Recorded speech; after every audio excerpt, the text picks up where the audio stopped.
Yet her exhibition record, when I looked over it again to prepare this little introduction, is really kind of staggering, I think.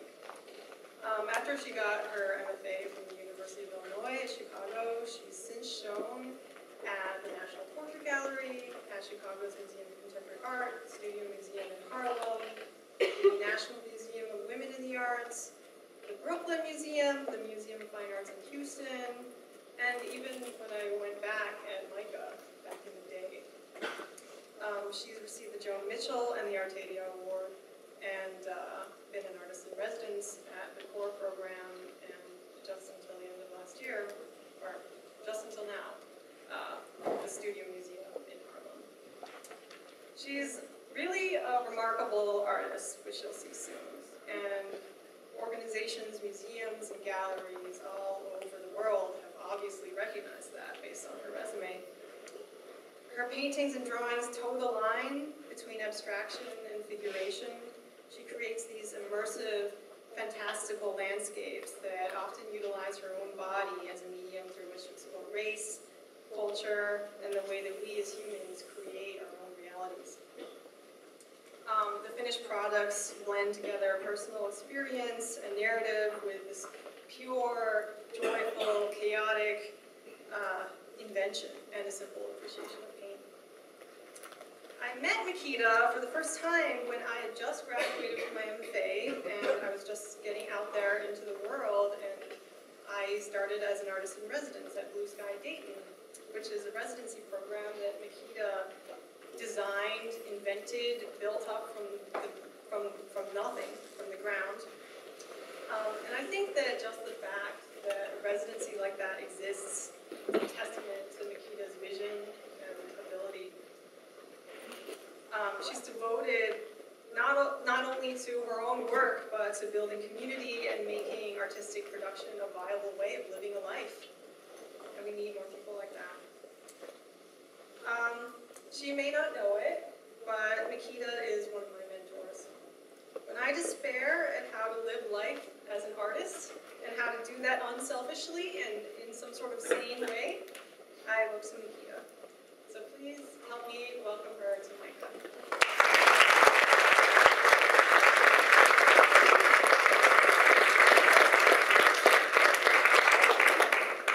Thank you for those fabulous welcomes. I wish that I had some time to talk more about Blue Sky Project, which Catherine mentioned. And so perhaps, later there'll be time to tell you a bit about that. I find myself becoming less interested lately in meaning as a principle in art, and wondering what other ways there are to talk about and think about the activity and value of making and viewing art. When we encounter forms in the natural world, bodies of water or land masses, we don't ask what they mean, but instead experience their ontology. The extent to which we question their meaning is to understand the form's ontology in relation to our own state of being, and thereby enter into a process of self-reflection, which may be interesting, but needs to be understood as located not inside the artwork, but inside the viewer, and therefore pertaining more to the realm of the social and personal function of encounters with forms, and not about the artwork's nature as an object that exists in the world. I want to credit a visitor, a poet, a stranger who visited my studio during an open studio while I was in residence at the Studio Museum in Harlem, for prompting my new way of thinking. We were looking at this painting, and she asked me, "Why is she in a tree?" I felt uneasy, as if I had forgotten to study for a particular question on an exam. I stumbled through a response talking about the importance of agency in my figure's stance, her self-contained gesture, and assertive self-presentation. While each of those descriptions is applicable to the piece, and while those qualities are important to me in how I fashion my subject, it simply was not a correct nor true answer to the guest's question, why is she in a tree? Later, at home by myself and reflecting on the conversation, I reconsidered the question and found a ready, more honest answer. She is in a tree because a tree was already there. I started this painting in 2005. Well, really, I didn't start this painting in 2005. I started and finished another painting in 2005 that I then painted over in 2009.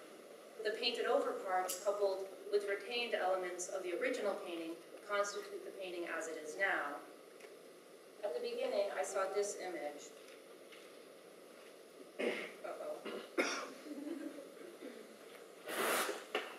Ricardo, my images are not advancing.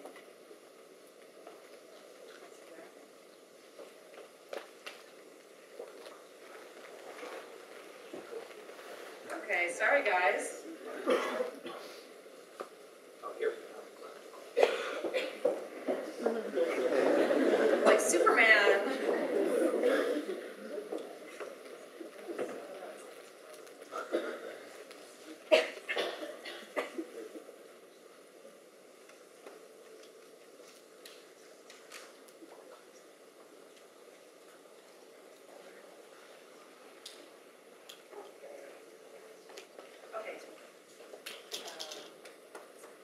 At the beginning I saw this image, then I made these two drawings.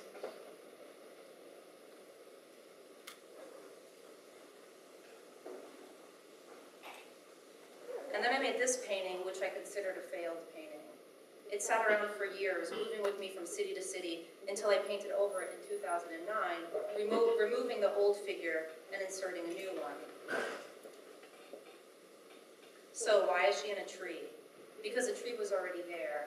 And why was a tree already there? Because it was a feature of the original painting. And why was it a feature of the original painting?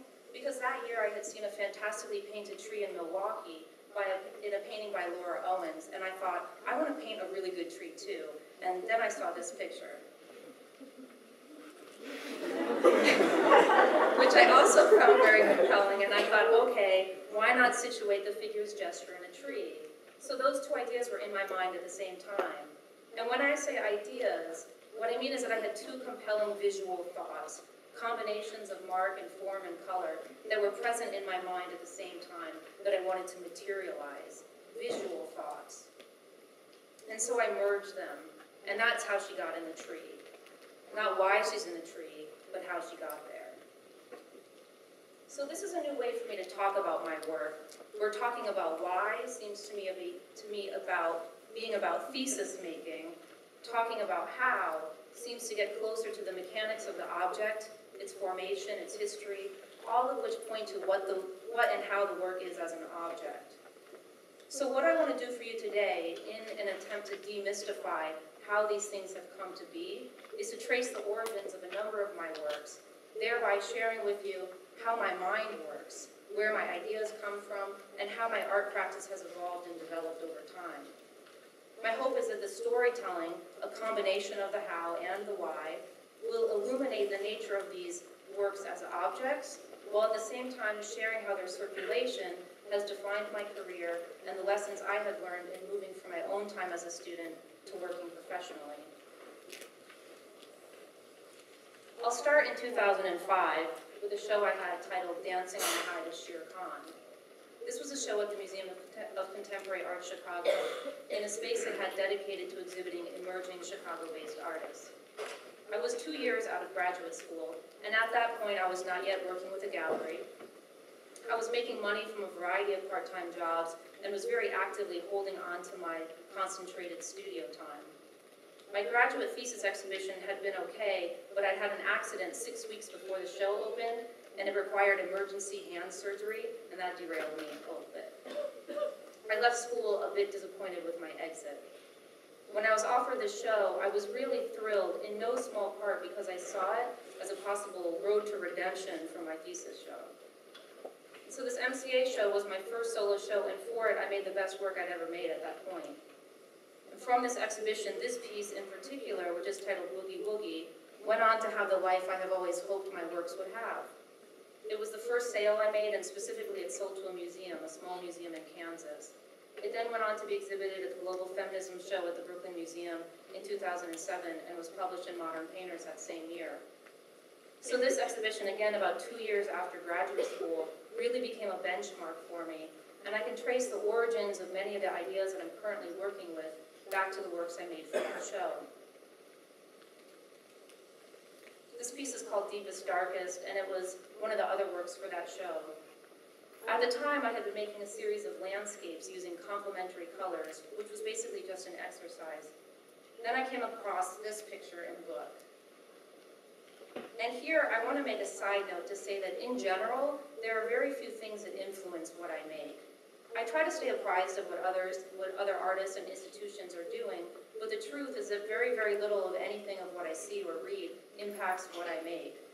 On the other hand, there are a few books that I return to again and again to aid my thinking and problem solving. I use these books as general visual stimulus and not as specific historic precedents. This picture was an example of this, and there's very little relationship between it and what I was making, but it got me thinking about dark landscapes and landscapes at night. I wanted to make a black landscape, and I wanted to fit it into the series I was already working on using complementary colors. But since there is no complementary of black, I thought instead about other properties of the color. I thought about black as a color that absorbs light, and I settled on pairing it with silver for its opposite reflective qualities. I used the word black as a shortcut, but I didn't use any black paint when I painted this, nor any of the landscapes since. I wanted the color to have a richness, so I mixed very dark purples and blues, etc. It only has a feeling of being black because the values are so dark. Since having made this work, its original context within a series of landscapes I was working on at the time has lost relevance, and of all of those works, this is the only one that remains. It now interests me both visually and conceptually for reasons that are very different than when I made it. That the piece can be understood simultaneously as both black and colorful, dark and shiny, overwhelmingly one value, and yet visually nuanced, embodies the experiences of perception in limited light, while at the same time relating metaphorically to black as a racial signifier. The word black, when related to black people, carries with it a similar simultaneity of perception. Our totalizing and reductive ideas of black as a racial group are simultaneous to our perception of the nuance of actual skin color and other complexities of difference. My interest in those ideas has led me to continue to make dark landscapes, and this is the most recent one. Inky is directly related to Deepest Darkest, but it has a very different feel to it. In Deepest Darkest, even though I was mixing dark colors, I still had a more literal idea of dark, of black. Since then, I have opened up that possibility to include a more full range of color, while still adhering to an idea of seeing in the dark and to an idea of black. Also, my mark making has developed, and rather than carving into a rather uniformly thick application of paint, as I did in Deepest Darkest, I am now building the structure of the forms, giving the paint a much more varied and subtle texture. And these are the other dark landscapes.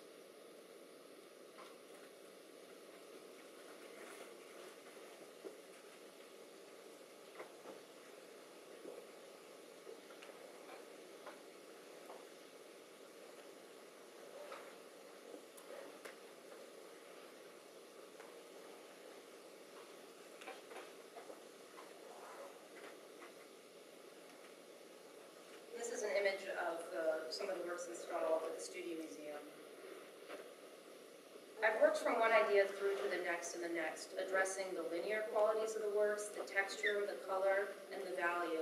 And I'm not yet done with the dark landscape or pulling color out of an idea of black or finding nuance in extreme dark values. So I've traced for you the development of how these works originated with Deepest Darkest, from the Dancing on the Height of Shere Khan exhibition in 2005. And for that show, I also made this piece that I showed you a minute ago, called Boogie Woogie. And this painting, I made them as a pair. This painting is called Woogie Boogie. Boogie Woogie was directly sourced from an image I saw in a book of illustrations of the Hamzanama. I'm too nervous to say this word. Hamzanama, Adventures of Hamza, an uncle of the Prophet Muhammad. It is an Indian Mughal period piece circa 1567, commissioned by the then teenage Emperor Akbar. My ethnic heritage is both Indian and African American. Growing up, I had virtually no contact with other Black people or with African American culture or community. I did grow up in a household and extended Indian community that was infused with Indian culture. I did not, however, learn Hindi beyond a few words, nor is my immediate family at all religious. My relationship to the culture of India is both hodgepodge and circumstantial, and at the same time personally meaningful to me in my sense of who I am in the world. I say this in part to explain my relationship to my source material, such as this image. Beyond this and beyond a kind of fanciful storytelling, there is no relationship between the context for which this illustration was made and the context within which I paint. At the time I painted Boogie Woogie, I saw my figures as stand-ins for myself, as almost self-portraits, and at the same time as stand-ins for the fictional character Mowgli from Rudyard Kipling's The Jungle Book. I'd read The Jungle Book about a year prior, after I found it on the discard table of my local branch of the Chicago Public Library.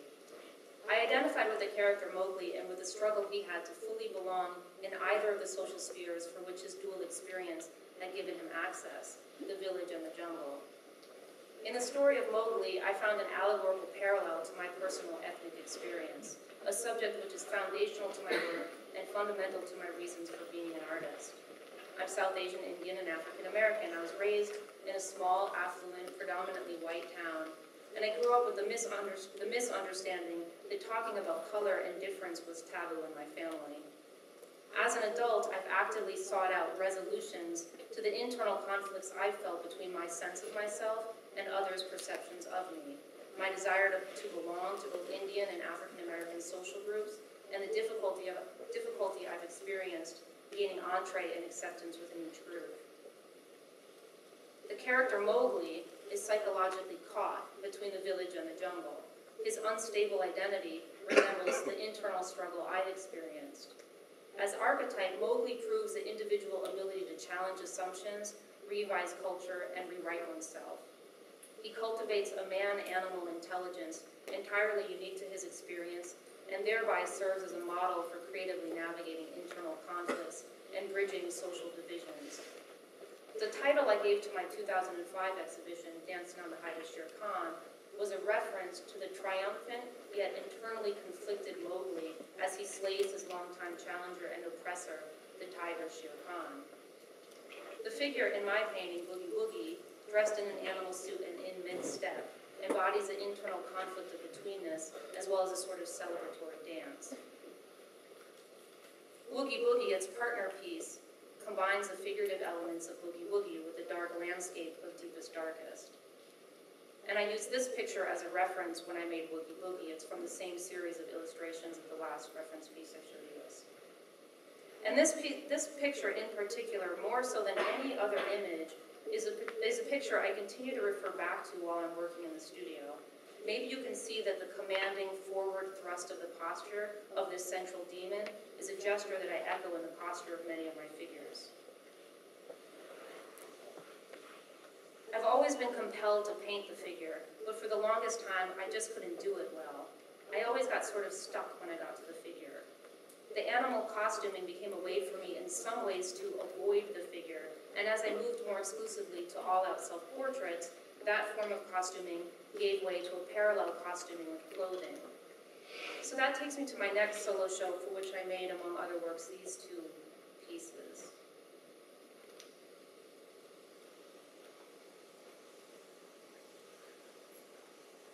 Self-portraiture has always been a part of my work, but in 2007, while I was an artist in residence at the CORE program and working on my first New York solo show, which was at Robin Lee Programs, I moved quite exclusively to self-portraiture in terms of the figurative subject in my works. The process I used for making those works initiated the process I still use to develop my works.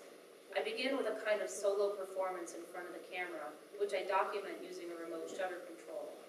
I use the resulting pictures as non-fictional source material, and through preparatory drawing, I work out the imaginative elements of the works. I refer to this process and all of my work as an artist as automythography. Automythography is a variation of a term coined by author Audre Lorde for her 1982 book titled Zombie, A New Spelling of My Name, a self-described biomythography. The way I think of automythography is as a form of presentation, be it visual or literary, that recognizes and privileges that alongside biology and culture, self-invention is an active element in identity formation. In the process of making my self-portraits, I couple the real with the invented. You can see in some of my works the remote shutter control from my camera.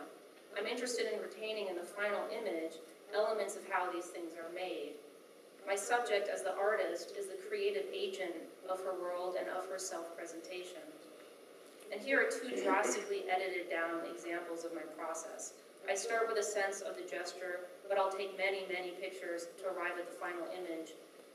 And here I've only included the final one.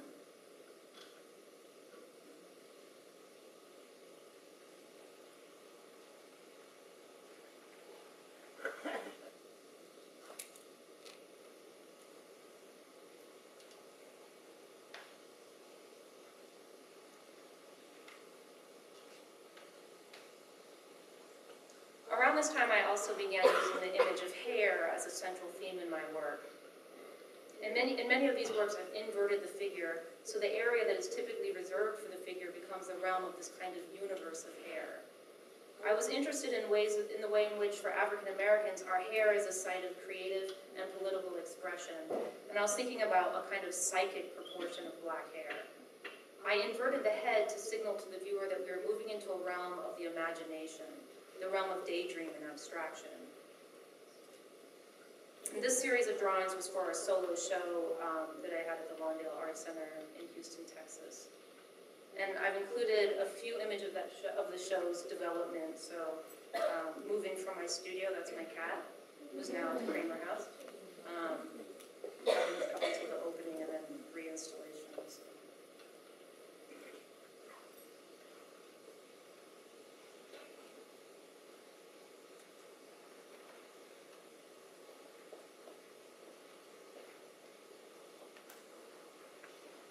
The next works are from my second solo show in New York, also at Broadway programs, where I continued the hair-themed works.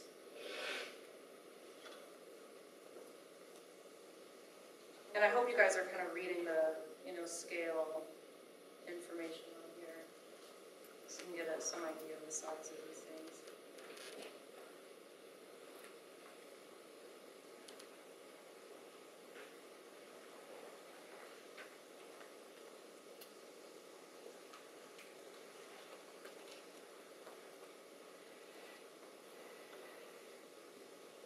In the past couple of years, I finally got into the figure itself.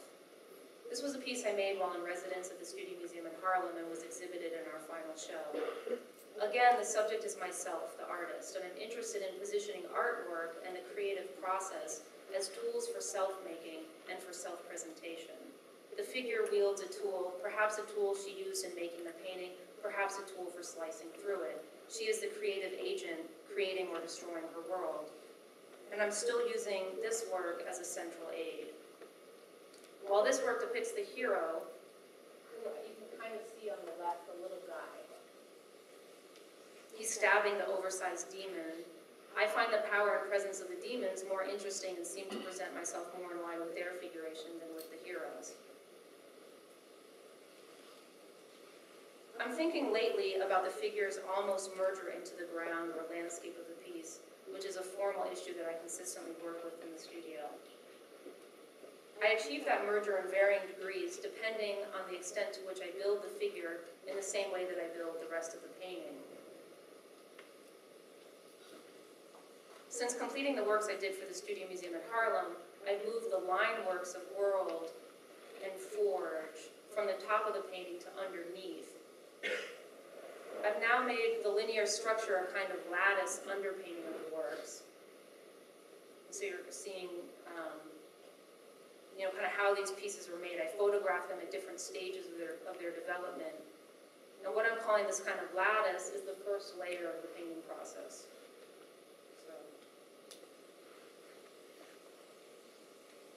From it, I build the work's compositional structure, visual rhythm, and final surface texture.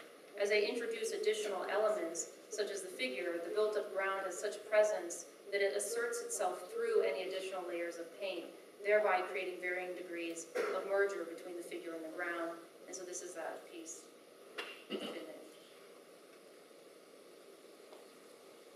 And this is the early stage of this work.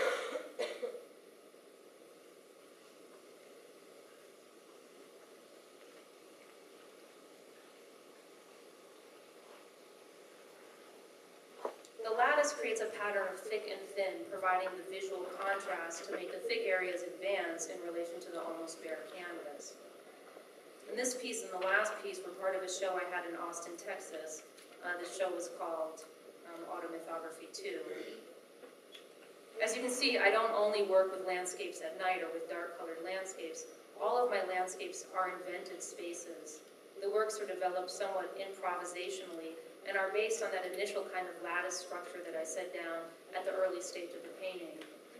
And as you can see, I use a sort of vertical structure even for the landscape works. I very rarely work with a horizontal orientation. I see the landscapes as domains of my figure, whether or not she's actually present. This is still her world. And here the works are installed at our house.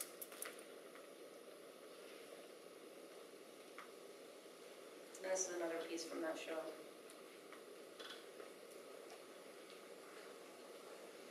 So this brings us pretty well up to today. What I'm working on now is bringing about a greater degree of merger of figure and ground into a series of works on paper called Dream Sequence. About 8 years ago, when I was still a student, I'd made a few drawings that combined enamel and tracing paper. The drawing started from a kind of serendipity. I was working on a piece on canvas that involved enamel, and I wanted to very quickly materialize a new idea, so I grabbed the nearest thing at hand, which was tracing paper. I then got interested in the material qualities of the enamel and paper together, and made a small series of drawings based on that first sketch. So this is another image of that same work. Several years later at the Studio Museum, I was working with the curator on the Artist in Residence show. I felt that there was something missing, a figurative element missing from my body of works to be exhibited. As a result of our discussion, I decided to return to this earlier process and make some new drawings for that show, and I made these works.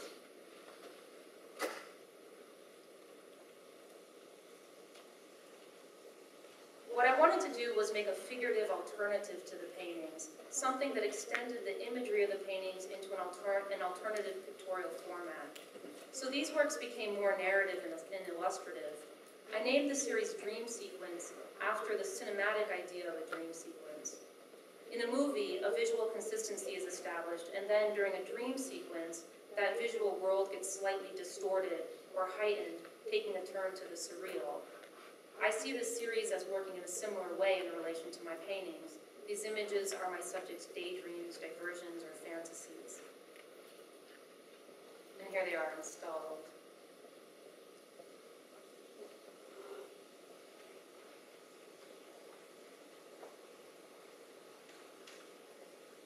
Sorry, the slide is so dark. After the Studio Museum, I wanted to see if I could make these larger while still retaining a sense of detail and intimacy. I arrived at this narrow format in which the figures are about 3/4 in scale. And in terms of sources for these works, I was looking at a few different things. I think the idea of the blue enamel came from this Hanuman picture. Also, the idea in Hinduism that Krishna is blue-black.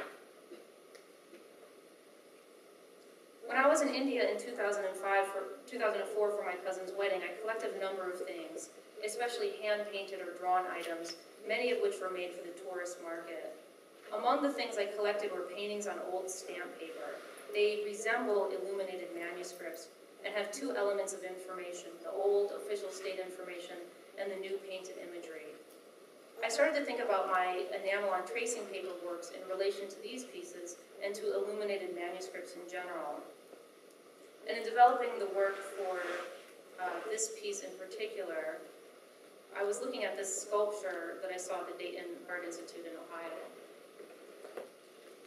So this work, like most of my pieces, has a range of influences. And this past summer, I've added another element to these works, collage. Like I said, I wanted to create a greater merger of the figure and the ground in these works, bringing them more closely in line with the paintings.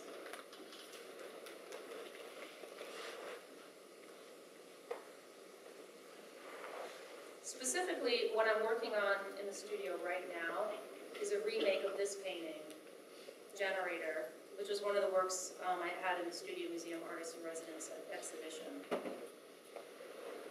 here it is installed. So I'm making a paper piece similar to Generator, and so I'll be building up that varied rhythm of texture and pattern with painted and collage elements.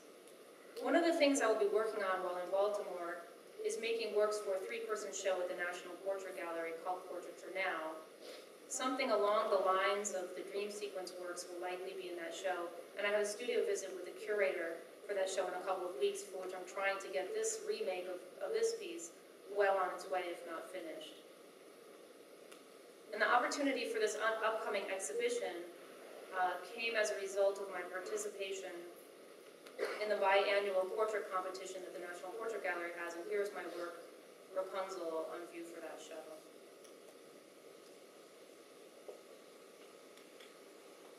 So this is my studio as it is right now, set up here at MICA at the Kramer House. I moved here 3 weeks ago, and I'm now getting going. In addition to the remake of Generator, I have a number of other ideas for works. I'm interested in continuing the dark landscape theme, but I want to introduce some architectural elements, which is something that will be new for me. Also, the dream sequence works have a very graphic quality to them and are often mistaken for prints. I do use a stamping as part of the development of the ground for those works. And I'd be interested in talking with any printmakers out there for ideas of introducing more printing elements to their process. While I'm here, I plan to have a few open studio days where I'll invite you all to come by to see the works in progress and get a more tangible feeling for how I'll be working in the environment of my studio. And I just thought I'd show you a few images of my various studios over the years. I tend to have a studio either as a part of a residency or a studio in my home.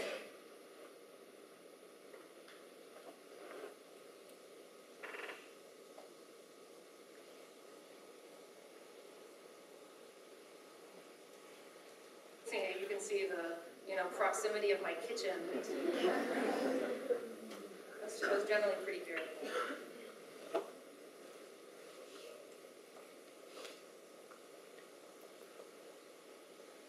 While I'm here, I'm also sitting in on a class. I'll be auditing Hilary Snow's Art of India art history course.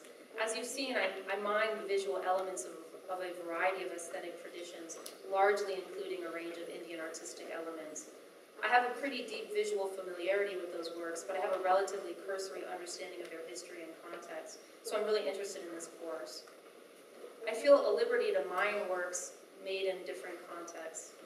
For me, visual culture is a flexible platform, and while I want to learn and understand the history of certain aspects of painting, I feel no need to adhere to the purpose or context of their origins. To me, it is an exciting point in history to be making paintings. There's an endless freedom in the ways there are to approach painting, and the boundaries between art histories, mediums, forms, and paradigms of working have largely been dismantled. So as painters, we have a really rich language to make use of. If people agree with me on that last point, please keep a lookout for my studio course in the spring and consider signing up. It'll be an unconventional course in which, rather than assuming the role of teacher, I will be making work alongside and in collaboration with the students. The course will be called Collective Explorations in 2D, and it's based on ideas that I've had and haven't yet fully pursued in the studio. So if that sounds appealing to you, think about signing up in the spring, and also perhaps send me a message through my website, or after I finish today, come say hello so I can start to get to know you. Before I close, there are a number of things I want to highlight, points that, if not clear from my storytelling, I want now to make explicit. And they're the closest things to advice that I have to offer you. Number one is time on task. I've always been a pretty hard worker, but graduate school really is when I established my full-time studio practice, where working in the studio comprised the bulk of my time and mental space. Once I graduated, I did and continue now to do everything I can to maintain that structure of my time. I've had moments when I've gone without health insurance, spent more than a third of my income on rent, lived within budgets that were calculated to the dollar, turned down teaching positions that offered a measure of financial security for artist residency programs that offer studio time instead.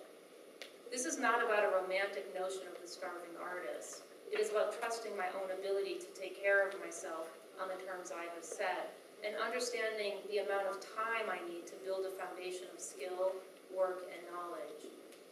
Being in the studio is a bit like exercise. The trick with exercise is to get addicted to it physically, so that the days you don't work out, you feel bad in your body. The way you get addicted to it is by doing a lot of it. Being in the studio works the same way. Number 2 is trust the process. Making compelling work is rarely about having a good idea. Ideas are not singular things, they are embedded in practice.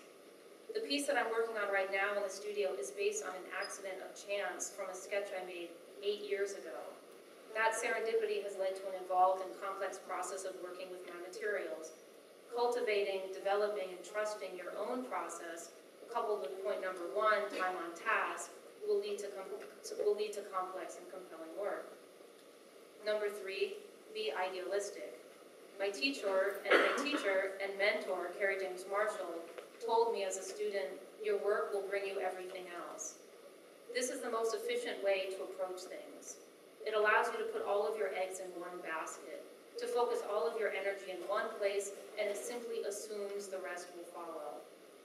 My work has brought me community, a sense of belonging, travel to other countries, contact with professionals in a host of fields, a broad range of professional experience that runs the gamut from small business entrepreneurship, which really is what being an artist is, to designing a nonprofit arts program, to living in a range of cities and having new experiences. And yes, now I can afford my own health insurance. This opportunity at MICA represents another iteration of my continued practice. This is a rare opportunity being offered here, and I'm incredibly proud to have been invited. I'm excited to get to know all of you in this community, and I hope this talk has provided a context for you to get to know me as an artist. Before I invite you to ask me questions right now, which I'll do in a second, I want to invite you to ask me questions later.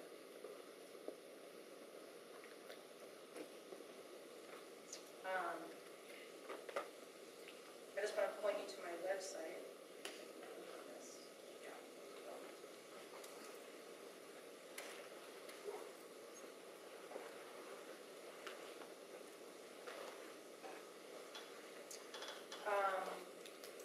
I've been trying with little success to maintain a blog. I think the problem is that I don't have a clear sense of my audience to guide me in what to write about. So I want to solicit your help. I invite you to write to me, to submit your questions. And if there's anything that you want to hear my perspective on, not necessarily about my work, but just about being an artist or moving from being a student to a professional, whatever it is, feel free to send me a message, and you can make it anonymous if you like. So if you just go to my website, and if you just Google my name, it's like the first thing that pops up. You can just, if you want to make it anonymous, you can just leave out this part. You can put, this is a put down menu, you can pick, art student or visitor or whatever you want, and submit a question. And I'm hoping that you guys will do this, and then it'll help me generate something to respond to in my blog. So that's the end of what I've prepared for you. Was about sort of my comment or statement about being not very having limited sources of inspiration or influence. And it's true. Sometimes I feel like people assume or expect, like they'll ask you, like, oh, what are you reading, or what are you looking at right now?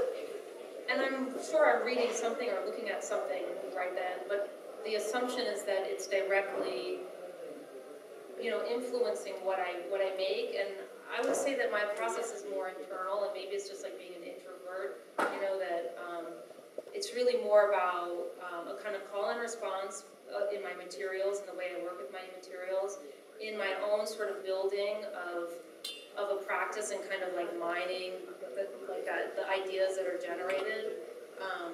I guess I tend to think of it as a kind of like web that, you make a work, and that work, as much as it kind of answers or responds to an idea you have, it also poses like maybe 3 or 4 or 6 alternative ways that it could go. And so in the next work, I'll pick up on one of those next elements, and it'll keep spider webbing like that. So for me, it's like staying within that world is enough to keep me making work. it's not that I don't, it's not that I'm not like an art lover, I am, you know? It's just that there's like I have a very kind of private, internal process. Other questions? Yeah. You talked about enamel in your books, and I was confused by that because I think enamel is glass based, but no substrate. How are you using it? Well, it's an oil-based enamel. I don't know the chemistry of it. I know it's toxic, like a lot of my materials. I always wear gloves when I work. It's what? It's paint. Yeah, it's paint. So I mean, I just use it as paint. Yeah, it's pretty nasty stuff, but it's pretty. What else? Yeah. You talked about, in the beginning, you talked about painting over an old painting. When you have a kind of creative block, do you have any strategies that you can talk about, maybe with everyone else? Like, what do you do when you get stuck, and how do you go forward? I go shopping. I mean, kind of seriously. I like, you know, I mean, I think it's important for me sometimes. I'm not like a particularly relaxed person. Like I get, you know, pretty, like I was like so worked up about giving this talk to you guys today. You know, it's like really been occupying my mind for a long time. So for me, I sometimes need to just like stop and like get myself into another mindset, leave the studio, go outside, exercise, you know, just go do something completely different. And I'd say, you know, and maybe for like days, you know, I'd say that for me often gets me out of that kind of like locked sense that I'm stuck in my mind. Are there other things? Sometimes just like, you know, looking at kind of anything, you know, looking at just like visual stimulus, you know, looking at books that I have lying around, and looking at my own past work. Like sometimes there'll be something that I tend not to throw too much away, but you know, but I've sort of have narrowed down kind of like what I retain of my work. But sometimes just looking through like old sketchbooks and all, it'll sort of spark like a new way of thinking about it. Yeah. Hi, I work in career development here at MICA, and I have a lot of students come and ask me about managing their time in terms of how much time to spend on researching grants and residency opportunities. So I was wondering if you could just talk a little bit about how you find those opportunities and how much time to spend on them, and then if there has come a point in your career by now when you feel like those opportunities are time limited, and if so, like what kind of stuff is that? Well, do I need the mic still? I'm laughing. Come on. You like the mic? Yeah, okay.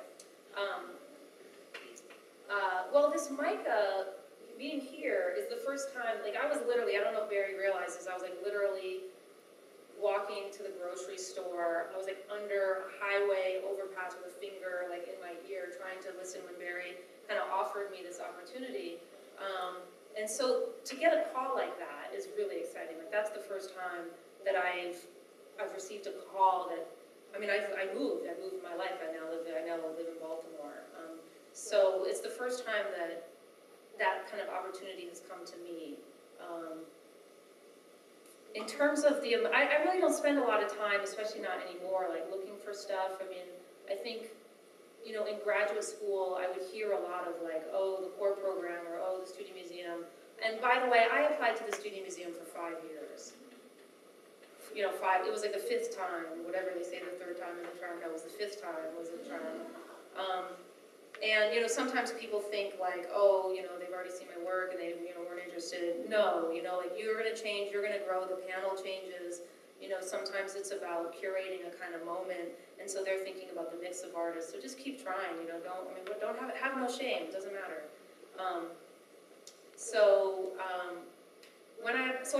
I applied to those things pretty routinely, and the core program really was like, I kept applying to the student museum and I didn't get in, and I was like, well, maybe I need to widen my net, you know, so then I applied to the core program and I got in. But yeah, I mean, to answer your question, I don't spend a whole lot of time on it. I'm pretty organized, like I'll put little notes to myself if I know that a deadline is coming up, and then, it'll set off a little alarm on my, iPod or whatever telling me like to finish up this application.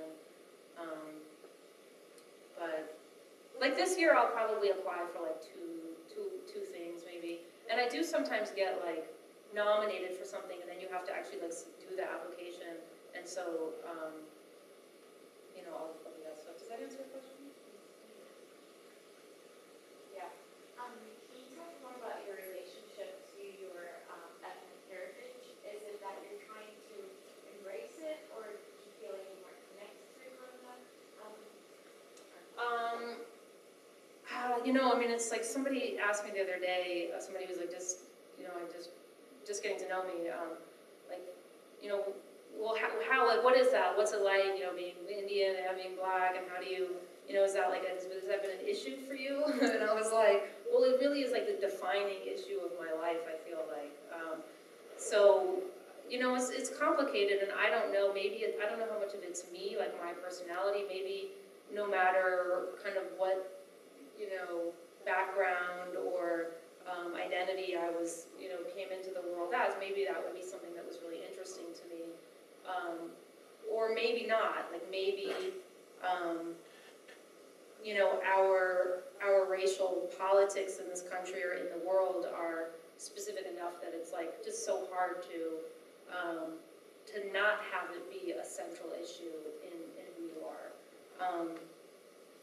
And I think that specifically, like I can count on one hand the number of people I've met who are both black and Indian. I mean, including my sister.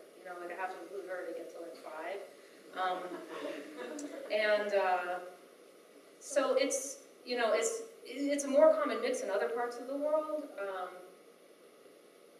What else to tell you? I mean, in one way, like I could do a talk just on that. I think it's just been hard for me. Like sometimes I feel like the kinds of questions, like people always ask me, like, well, which do you identify with more, being black or being Indian? And I hate that question, because I think it's, it's like, well, which of your children do you love the best? It's like, well, I'm a total person. I'm not half something, or, I'm a whole person.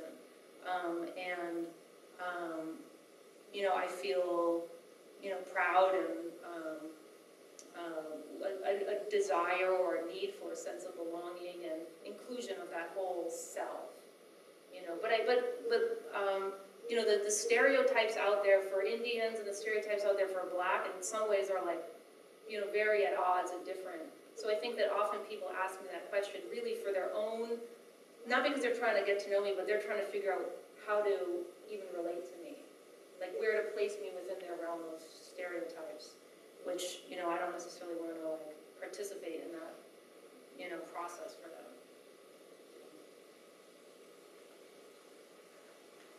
Other questions? Yeah. I don't know, I might miss because I have to step out for a second, but did you ever get a chance to talk about Blue Sky? Not really. So Blue Sky Project is a nonprofit. Here, we're down. Yeah, here. Hey, Ricardo, can you bring me back up onto the screen?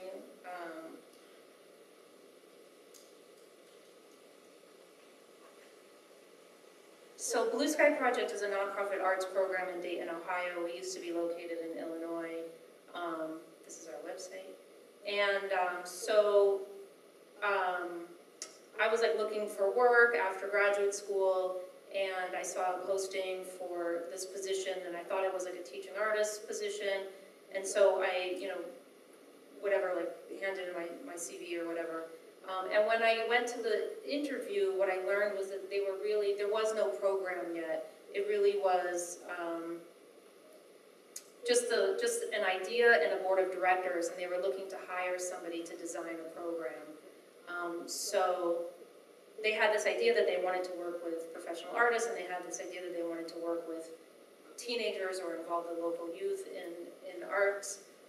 So they hired me to kind of put that together. So I spent my first year with Blue Sky at another program, kind of shadowing their program director and drafting a proposal to the board of directors of like what I thought Blue Sky Project could be.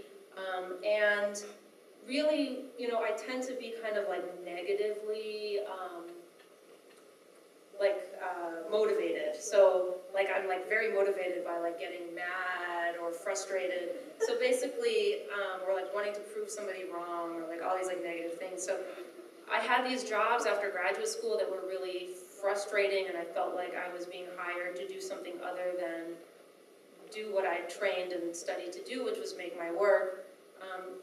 And a lot of those jobs were these kinds of, and I'm not like really knocking these programs. I mean, I think they do a lot of good. I'm just saying I was frustrated that it was like this jobs training arts program for teenagers where teenagers got paid hourly to make art, and I was just sort of like, wow, you know, like that has like no relationship to what I understand like being an artist is going to be like.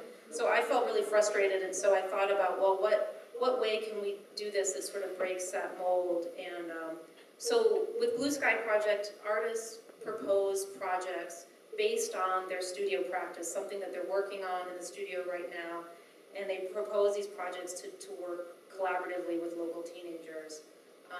So it's really about sort of providing an opportunity for artists where they're not, where to go, like, you know, get support, make some money, you know, extend their practice. They're not having to leave the studio, but actually can get kind of deeper into their studio in a new way. So,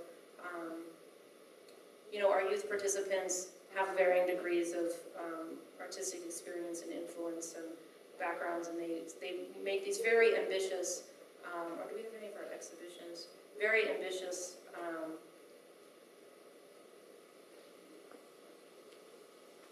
final progress. Well, I don't know, this isn't working. Or I guess I have to click on this. You'd think I would know how the website works. Anyway, so does that, Catherine, how'd I do? Thumbs up, okay. So that's Blue Sky Project. And so, and I've been doing that for this past summer was my 8th summer, so I relocate each year for Blue Sky, just temporarily for the summer. I have a question about your work. The earlier works that you projected dealt with the figure-ground relationship, which you addressed. Yeah. And it was more subtle how you separate the figure from the ground. More recent works, you even characterize it as a graphic, where the figure was cut out from the surround. Can you say anything about that? Well, I mean, I'm still very interested in this kind of merger. I think I go back and forth. You know, I feel like the way I work is a kind of like manual photoshopping almost, like where I'm sort of like sandwiching these kind of different images together. So part of it is a function of that process. But I would say I'm still very interested in that kind of merger and creating a kind of overall visual field in which the figure is just a part of it.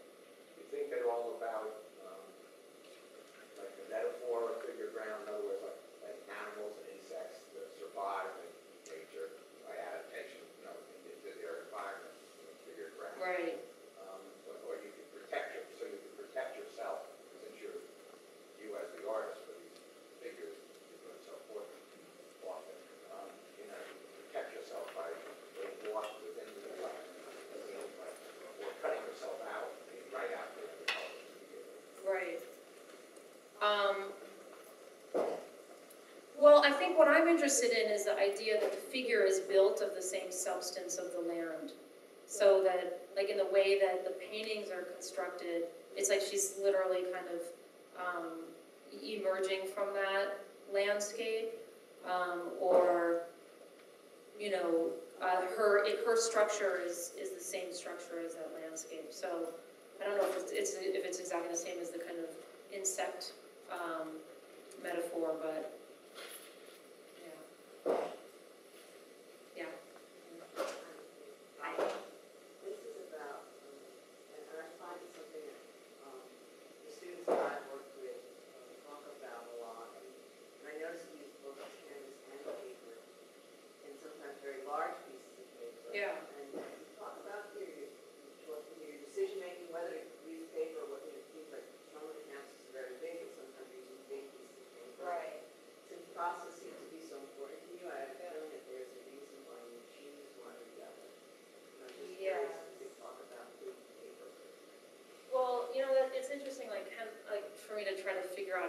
explain why, or how that comes about. Yeah, some of those paperworks are really big.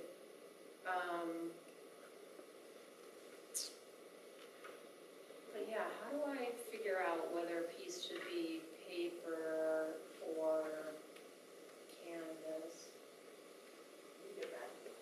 Yeah. I mean, I would say that there's like this kind of, I'll have some idea, and then I have to, like, especially this piece I'm working on now, like, I had to problem solve it, like, I don't know how to make it. And so, I'll kind of like write a little bit or sketch a little bit, or literally just sit there and think about it, where I'm kind of like trying to construct the thing in my head. And I try different options.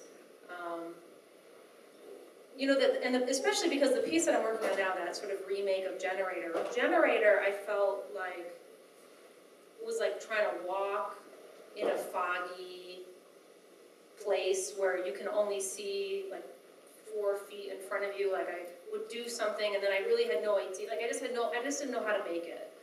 So for me, I think it really is like a lot of, like sometimes people will call me and be like, "Oh, what are you doing?" And I'll say I'm painting, but like really I'm like drinking tea in a chair like 10 feet from my painting or something. But I think I am painting. It's like I'm painting in my mind. I'm like trying to work it out,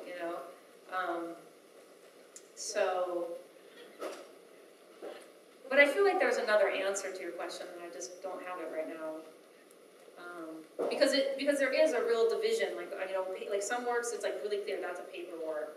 So trying to tell you like, why do I know that it's supposed to be paper work? I'd have to sit down and like think that through. You'll have a chance to do that and then speak to another audience. When Howie, when you're talking on contemporary artists, your next talk. Am I giving another talk? This needs to be. I'm happy to. Oh, it's next semester. You're going to give a talk on some younger contemporary artists. Okay. I don't know. No. Well, anyway, you are going to be giving another talk next semester. Cool. I'll make it about Catherine.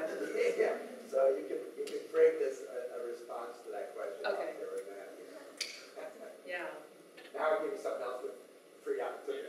Right. So like now I'm like, oh, I gotta get this next talk. So now I'm like, yeah, lose go sleep. No, right. No, I would actually. I think it's good practice for me. So.